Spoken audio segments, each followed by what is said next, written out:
Hello, good people. Hello, and welcome back to another car conversation. Well, did you watch the presidential debate? I know most of you probably did. I want to give my little recap summation, which you probably have seen a lot. If you've been on social media today, well, actually, right after the debate, through today. If you've been online, if you've been on social media, you've seen a lot of information. So I want to start by talking about the psychology behind what we saw in the debate. Um, let's call it the psychology of politics, if you will, or just the psychology of human nature. But there were a couple of moments that I want to point out to you and kind of flesh out for understanding of what was truly happening in those moments. So let's start off with how the debate began. The debate began with both candidates coming out, right? And normally what happens is both candidates meet in the middle, there's a handshaking, just like you have like in a boxing match, right? And then each person goes to their lectern, right? Their respective lecterns. Well, what you saw yesterday was 45 tried to come out and go directly to his lectern and not even acknowledge or look at Kamala Harris. And Kamala Harris is like, oh, I'm not having that. So she not only redirected her route to go where he was, to go to his lectern, hold out her hand, and then pronounce her name correctly to him. So there's a couple of things going on in this moment. Number one, she's establishing dominance because you just ran from me. I saw that, but I'm gonna let you know who's really in charge, right? So she goes over, she holds out her hand, and then she pronounces her name for him, basically saying, put some respect on my name. I'm gonna say it for you once correctly, and so you need not mispronounce it again. It's Kamala Harris. So there was a lot of dynamics happening in just that opening moment that I think people are missing. Like a lot of people I saw, and this was me too before I really went back and looked at it. A lot of people were thinking the moment where she talked about 81 million people being fired by 81 million people, or she talked about his rallies being boring and people leaving. A lot of people thought that's when he lost it, when he lost the debate. But he literally lost the debate at the beginning of the debate, at the very beginning, when they walked out and he tried to make it to his lectern without acknowledging her. And she's like, nah, bitch, you see me, I see you. And guess what? From this point on, you're going to pronounce my name correctly. So she established dominance in that moment. That's number one. Number two,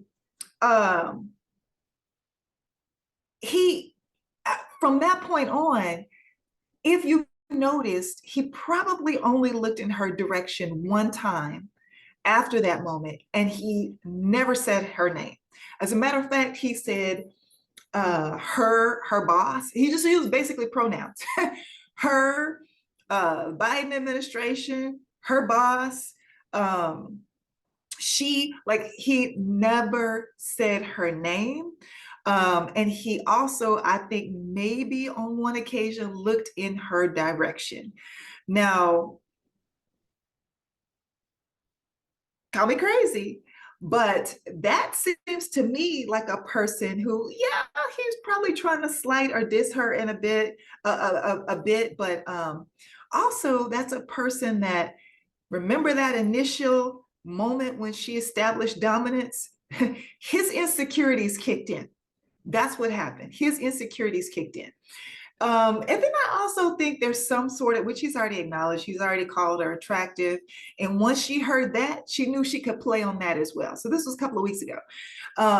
So he didn't even look in her direction. I don't know if that was, him trying to be dismissive of her, or him trying not to uh, show that he was attracted to her in any type of way. And also just a potentially or possibly a way of him saying, I'm not going to acknowledge this situation that I'm in, which I spoke about this before, this situation that I'm in, that I actually have to go up against a person, an individual who, you know, for generations, because he's been around for generations, for generations, I have loathed. I've loathed women. I've been a predator to women. And then on top of it, this is a Black woman, a woman of color, and I've got to face off with her. She's on my level. There's a lot going on in that moment. But what I will say is the fact that he couldn't even look in her direction, the fact that he stuck to pronouns, and after she let him know this is how you pronounce my name, he dared not even try to say her name. It speaks volumes. It speaks volumes. So that's a little bit of the physical psychology of it. Now today, if any of you watch the 9/11 memorial ceremonies that happened today, there was another handshake today. What you might have noticed, and if you didn't, go back and look at it. They were shaking hands, and he tried to pull her in, and she immediately jerked her hand back. She pulled back on him. She didn't let go, but she pulled back on his hand. So what you need to understand psychologically, what's happening in that moment is he is trying to take back the power that he lost yesterday. That's basically what he's trying to do. He's trying to establish dominance or take the dominance away from her. And she's like, nah, bitch, you my bitch now. You my bitch now. I made you that last night. I am not relinquishing power. You have to really watch these dynamics. They are very slight, but they are very intentional, and they serve a greater purpose in the scheme of what's happening right now politically. Okay, so if you didn't pay attention to the handshake, go back and look at what happened. And then at the end of it, he puts his hand on top and kind of pats her hand like, oh, you're going to pull back? Well, I'm still going to have like the last word. But still, dude, your hand is already into her. So she's still reestablished, I'm your daddy now. I'm your daddy. So I just want you to pay attention to these little things. I love it. I love it because this is one person, one individual who has said, like if she were to put her white hat on, her Olivia Pope white hat on, in that moment, we would have heard last night, in that moment, the bully is handled. The bully is handled. That's what she walked off stage accomplishing last night. So let's talk about some of the other ways that she psychologically got in his head, right? She talked about how he was having a difficult time processing that he lost the election. So that would suggest that you have some mental inequities, if you will. You have some mental things going on that you just, for some reason, you're unable to process what happened almost 4 years ago. And then the look she had on her face was like, God, I feel sorry for you. I kind of feel bad for you, right? That's getting in his head. That's getting in his head. 81 million voters fired you. A play on The Apprentice where he got to fire everybody. 81 million people didn't want your ass. 81 million people rejected you. Do you know what that does to a person who is already insecure? Like he literally wakes up every day and puts this mask, this veneer on of a strong man, but he's actually a con man. All he's done is con his cult members into believing that he's something that he's not. Just like the wizard in The Wizard of Oz behind the curtain. That's all he's done. That's all he's done. at the rally. So she talked about his rally. She's like, I invite all of you to go to one of his rallies and watch people walking out because they're bored and they're exhausted because he keeps repeating the same things. And he's talking about craziness, about windmills giving you cancer and Hannibal Lecter. Like, she just diminished him in these moments. She said that world leaders call him a disgrace, call him weak, and that they're laughing at you. She got in that head, y'all. She got in his head. She brought up his college that he graduated from and how professors are agreeing with her economy, she repeated it several times, which I want to make a note of that as well. I'm gonna circle back to that. Her opportunity economy, how professors at even his college, economists at his college, the college he graduated, the college he paid to graduate from, they are even saying that her economy is best for America. His tariffs, which I believe she referred to them as Trump taxes, his tariffs would tank our economy, send us into a recession. And then she bought up his daddy's money. The fact that you are only here on this stage, I have to share this stage with you because in the beginning, you started off with your daddy's money. She said every and anything to trigger him and push those hot buttons that we have all learned send him into a tizzy, especially the damn crowd sizes and people leaving his rallies and being bored, etc. Because then he went into the whole tailspin of the people, immigrants eating dogs and cats and what did he say about aliens having gender corrective surgeries, kids going to school and coming back a different gender. Again, the whole thing with, and now it's no longer, so we moved from the caravans, then we moved to, we went from the caravans in 2016 or 2016, 2018, caravans, right?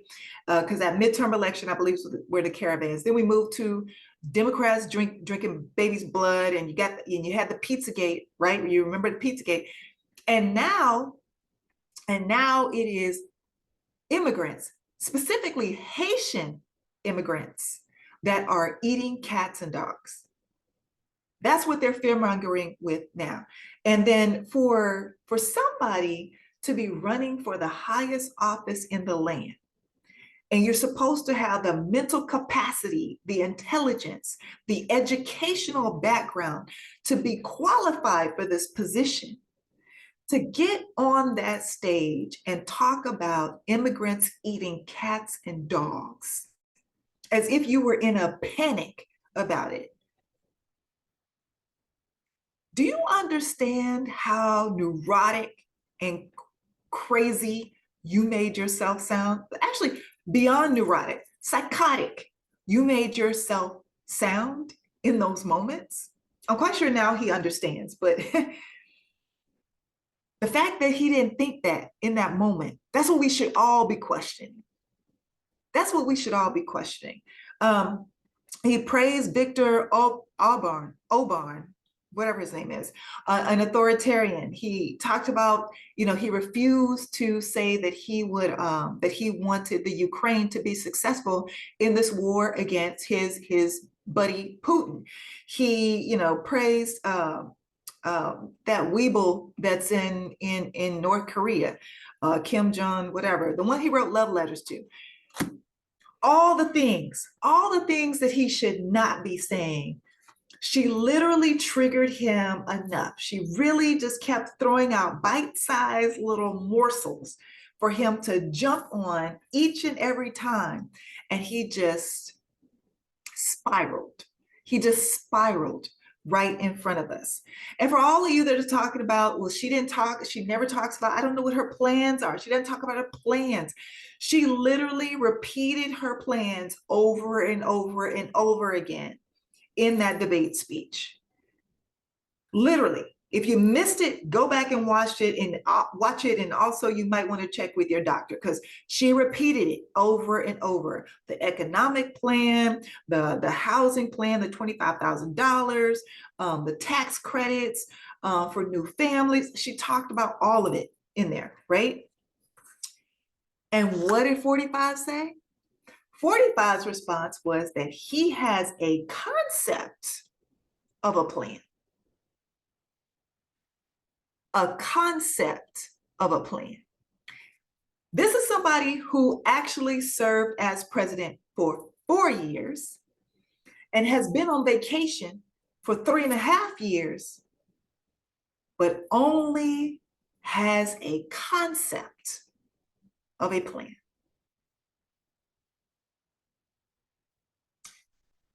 Moving on. She brought up Project 2025 repeatedly. And here's what we should all be thinking. Here's what we should all be thinking after what we watched last night. Again, why would anybody in their right mind bring up something that is clearly a conspiracy theory, and a racist one at that? Because it wasn't just immigrants. He specifically repeated Haitian immigrants. That's intentional. So why would a person in their right mind do that? Why would we, or why should we, as Americans, think that somebody that is that easily rattled, that easily triggered, would be a good leader, would be a person that we should trust with nuclear codes, would also be a person that we would trust to keep us out of the World War III that he kept talking about repeatedly? And also, I question, why did he repeatedly keep bringing that up? Is it your plan to involve us in World War III? These are the questions that we should be asking. Actually, not all of us. These are the questions you MAGA people out there, you undecided people. These are the questions that you should be asking yourselves. And what I learned also is that we should finally put to rest, finally put to bed, whether or not Kamala Harris is prepared for the big stage. Is she prepared to go up against the autocrats, the dictators, the Putins, the Xis? Is she prepared for that? She let us know last night, there will be no bully that can step to me. She let us know that she is not afraid to go up against any type of strong man, or even a person, a con, who considers themselves a strong man, and they actually aren't. She proved that last night. So can we finally put that to bed and focus on what she is prepared to do once she gets in office? Because she's going to win.